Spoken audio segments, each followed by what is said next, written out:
Nos encontramos en la Embajada de Bolivia en Caracas y con el señor embajador Sebastián Michel. Es una relación muy larga de Venezuela con Bolivia, lazos históricos, culturales y además una cercanía en proyectos de carácter político y diplomático. Embajador Sebastián, ¿cómo están las relaciones entre Venezuela y Bolivia en este momento? Igual que siempre. Llevamos más de 200 años de una excelente relación, porque hay que acordarse siempre que Venezuela estuvo en la formación misma de Bolivia.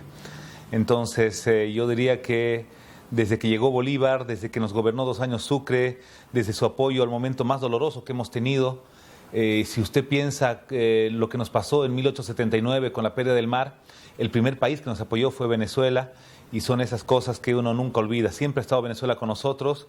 En nuestro momento de crisis hemos sido 180 años un país muy pobre en la región, con el apoyo de Venezuela, de Argentina, de Brasil en su momento, personificado en gente como Chávez, en gente como Kirchner, en gente como Lula.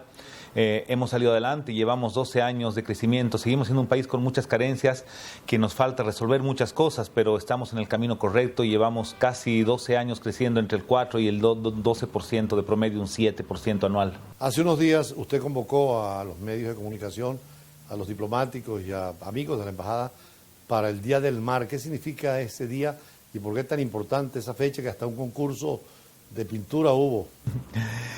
El 23 de marzo es un día duro para nosotros. Es el día de la invasión que sufrimos en Calama. Bueno, el 14 de febrero fue la invasión a Antofagasta y la primera resistencia civil, cuando un grupo de vecinos decide dejar de ser vecinos y sin ninguna experiencia militar enfrentarse a un ejército. Fue el 23 de marzo.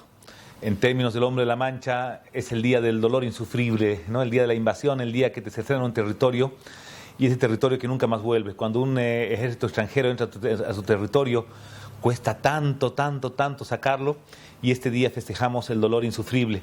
Pero además, justo 5 o 6 meses después de un fallo de La Haya que cambia totalmente el panorama de lo que tiene que ser la relación con Chile. La Haya nos dice 3 cosas. Primero, Chile no tiene ninguna obligación jurídica de negociar. Segundo, sí, efectivamente hay un territorio en disputa, de un territorio que fue originalmente boliviano y que se perdió durante esta invasión, un territorio costero. Y lo tercero, que insta a las partes a seguir dialogando para encontrar una salida que satisfaga a ambos. Eso dijo La Haya, y nosotros sí esperábamos que haya una obligación jurídica de Chile a negociar sobre ofertas que sus diplomáticos habían hecho. Lo que pedíamos es que lo que un diplomático ofrece sea serio, sea una oferta seria. De las 7 ofertas que nos habían hecho, ¿cuál de ellas iban a cumplir? Porque los diplomáticos tenemos que ofrecer cosas que son cumplibles y no ser cosas de golpearnos la espalda entre nosotros y tratar de hacer eso. Es lo que pedíamos. Lamentablemente, la Corte de La Haya estableció que no hay una obligación jurídica, pero sí hay un tema pendiente y sí insta a las partes a que busquen una salida que satisfaga a ambas partes. Pero usted fue muy directo, muy emocional y además muy racional en el tema del mar en esa reunión. ¿Por qué el mar a ustedes les afecta tanto? Primero por lo económico. No gozamos de los recursos marítimos que son gran parte del negocio de cualquier país. Segundo, porque esos son puertos para el resto de los productos, o sea, no solamente la zona exclusiva, pesquera, minera, petrolera que puede haber en un mar, sino también los recursos que salen por algún puerto. Llegar al puerto nos encarece, llegar al puerto nos implica hacer frontera, nos demora 2, 3, 4 días más en exportaciones competitivas, que eso puede ser decisivo en una economía tan competitiva con la que tenemos hoy día. Pero también es un tema de que tenemos un territorio cautivo. Tenemos gente que hasta el día de hoy, después de 140 años, pelea por tener doble nacionalidad. En toda esta franja de Chile, la gente nace, se inscribe chilena, pero también de sucesión en sucesión siguen siendo bolivianos. Tenemos un tema pendiente y eso nos obliga a nosotros también a mirar con una agenda de futuro a Chile, porque Chile está al lado, siempre va a ser nuestro hermano. Nunca ningún fallo lo va a distanciar y al final lo que tenemos que hacer es encontrarnos como hermanos, abrazarnos y decir, oye, tenemos más cosas que nos unen que las cosas que nos separan y en ese marco nunca vamos a dejar de reclamar lo que es nuestro. Pero tenemos cosas en común, una población de doble nacionalidad en común que atender, tenemos una zona del norte de Chile que la podemos regar con nuestro Silala, con nuestro Lauca, tenemos una población que necesita un gas más barato que el que tú le ofreces, tenemos una población que necesita beneficiarse de un comercio mucho más libre, necesitamos tu puerto, necesitamos que el paso aduanero sea menos inflexible, menos racista, necesitamos entendernos como hermanos y eso es lo que va a marcar este nuevo tiempo con Chile. Un mar que perdieron, ¿cómo lo perdieron y cómo recuperarlo? Bueno, le hemos pasado un pequeño anime, una explicación de la historia del mar, muy youtuber para que la nueva generación lo entienda, la que se está olvidando, de que nunca nos podemos olvidar. La vamos a pasar, por cierto, durante la entrevista para que los televidentes conozcan bien el problema. Estas peleas, embajador Pineda, entre hermanos son muy largas, no se resuelven con facilidad. Manchuria, Taiwán, Hong Kong, son temas muy largos, porque además de que hay que discutir con el país que tiene tu territorio, también tienes que coordinar una agenda positiva, no solamente la agenda de reivindicación, sino la agenda de futuro, la agenda de resolver los problemas. Quizá nosotros no lo vamos a ver, va a ser muy difícil que mi generación logre ver el retorno del mar. Lo va a ver el boliviano que no ha nacido, que nace mediterráneo, que va a nacer en 40, en 50 años. Lo va a ver. Por eso el cuadro tan importante que hubo en la exposición, que usted lo está interpretando prácticamente y que lo vamos a mostrar. Sí. Ese boliviano que está lleno de tierra, con el paso del tiempo le va a llegar el mar. Bolivia es un país con vocación pacífica, es un país oceánico, no ha perdido su vocación oceánica y tarde o temprano vamos a volver. Y yo tenía la esperanza de verlo. Un mar perdido históricamente. Sí, pero nosotros sostenemos la tesis de que una guerra, una invasión, no constituye derechos. Claro. La violencia no puede consolidar derechos, tiene que ser la razón, la historia, la necesidad, el encuentro de los pueblos. Y en eso estamos apostando permanentemente. Vamos a volver al mar y seguramente yo tengo la esperanza de verlo con este fallo. Seguramente mis nietos lo van a ver, quizá yo ya no. Pero esos bolivianos que van a nacer en 30 años, seguro que van a valorar la resistencia que hemos tenido. 140 años de historia sin mar, los bolivianos. Este año han cumplido 140 años. En unos 20, 30, 40 años el que lo recupere va a valorar la resistencia que hoy día hemos hecho el resto de los bolivianos. Porque mientras haya un boliviano que está dispuesto, el retorno del mar no solamente es un sueño posible, es una realidad inevitable el retorno al mar. Embajador, vamos a compromisos comerciales y regresamos nuevamente con el tema de Bolivia y las relaciones con Venezuela.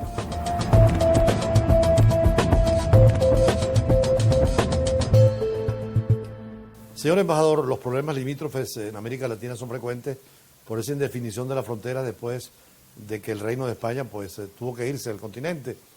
El famoso uti possidetis iuris, el derecho de lo que tenías que tenerlo, y Bolivia tenía mar en esa época. ¿Cuánto se estima ese mar en kilómetros? Ese mar en kilómetros son como 4.000 kilómetros de costa. Y esos 4.000 kilómetros de costa han sido de Bolivia. Bajo la tesis de lo que acordamos todos los países al momento de la independencia, lo que tuviste durante la colonia lo tendrás en tu formación como Estado.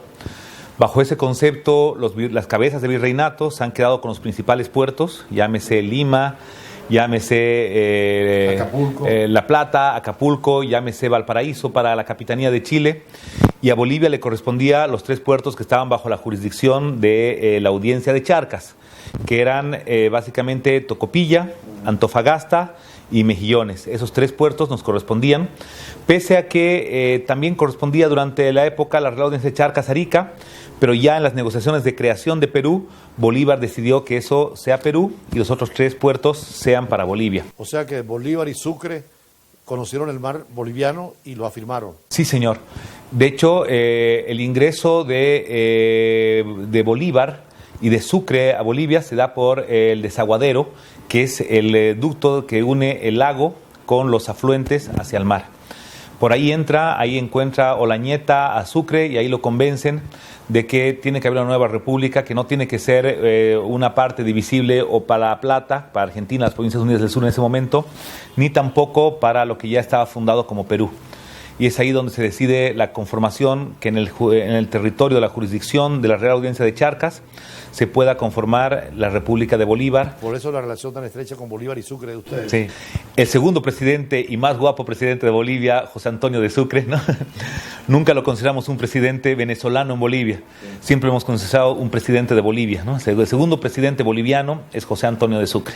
Además, ahí hubo documentos muy importantes, constitucionales en ese momento. Sí. Y creo que el Libertador nos ha dejado un legado, una constitución para su época muy progresista. Seguramente hoy ya tendría muchas cosas que modificar, pero en su época una constitución modelo. Nos hemos caracterizado siempre por tener constituciones maravillosas. ¿Cómo ha sido esa historia de Bolivia resumida desde Bolívar y Sucre hasta hoy en día? El hijo del general español que estaba a cargo de pelear en Charcas, y se encuentra con las republiquetas. El más claro, José Miguel Lanza, un guerrillero que hace 20 años de resistencia en Bolivia, gobernaba varios territorios y que se entera del atentado a Sucre, va corriendo en su caballo y se pone al frente, lo matan a él y Sucre sale solamente herido. Y es el momento que Sucre decide volver a casa.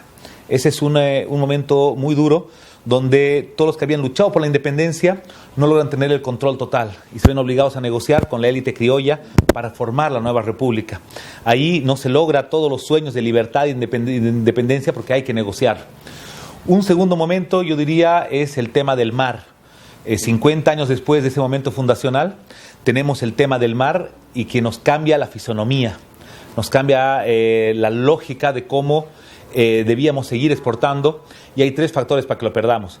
Primero, la imposibilidad de negociar con Chile.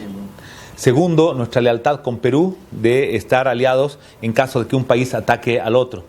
Y tercero, diría yo, la injerencia de estados más poderosos.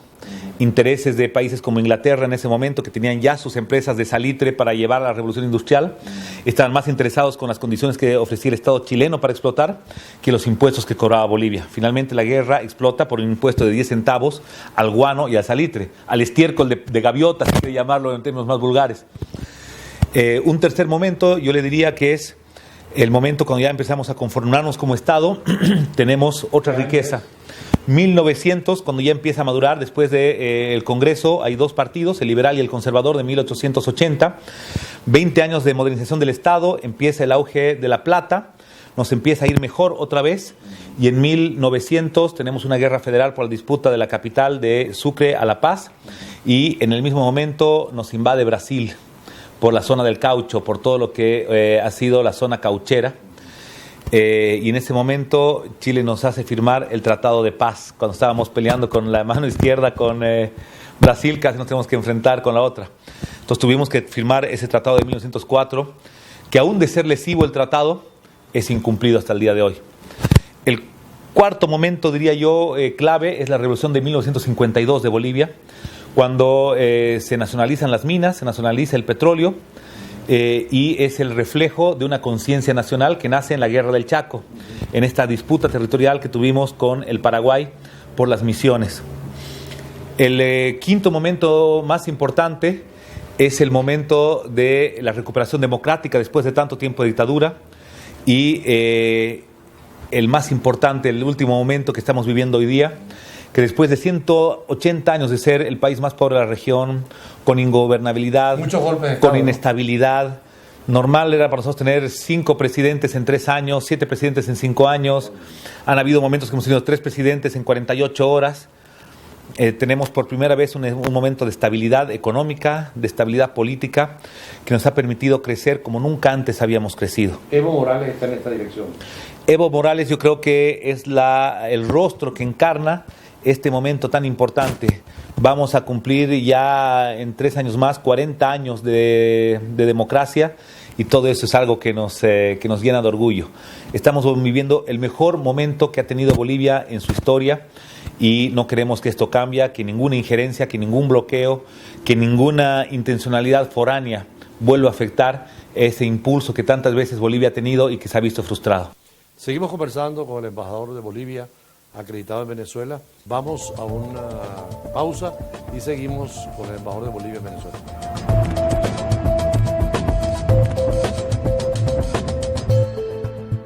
Es muy fácil el diálogo con el embajador de Bolivia en Venezuela. además está escribiendo sobre historia del mar de Bolivia. ¿Cuándo vemos el libro? No creo que llegue a ser libro, va a ser una pequeña historieta y vamos a expresarlo en un museo acá mismo en la embajada, porque... Ha hecho muchas modificaciones usted en la embajada. Sí, la estamos modificando, bueno, con el presupuesto de un país latinoamericano que tiene que priorizar satisfacer las demandas de la población en Bolivia, pero con lo poco que hay estamos tratando de modificar, de tener un mejor espacio acá para recibir a los bolivianos que viven en Venezuela y, por supuesto, aquí tratar de generar un espacio para que el venezolano termine de conocernos, nos termine de querer más, así como nosotros los queremos y les agradecemos por tantos momentos de independencia y por tantos momentos duros de Bolivia que nos han abierto los brazos y nos han recibido acá. Queremos gratificarlos mostrando cómo es nuestra historia, nuestra cultura. Tengo pensado para agosto inaugurar un pequeño museo de Bolivia, de una gira de 20 minutos que la gente lo pueda escuchar, traer colegios, que la gente se sensibilice con lo cercanos que somos, pese a lo distantes que estamos en el mapa. Pero queremos hacer eso y, por supuesto, nuestra posición con Venezuela es permanente y es incaudicable. No, además, hemos venido muchas veces a su casa, acá a la embajada, y vemos las actividades culturales permanentes y el encuentro diplomático de la sociedad civil. Incluso estuvimos en un acto extraordinario de música con un famoso músico boliviano. ¿Quién es? Pepe Murillo es un cantante muy afectivo, que él no venía a Venezuela hace 40 años, ¿no?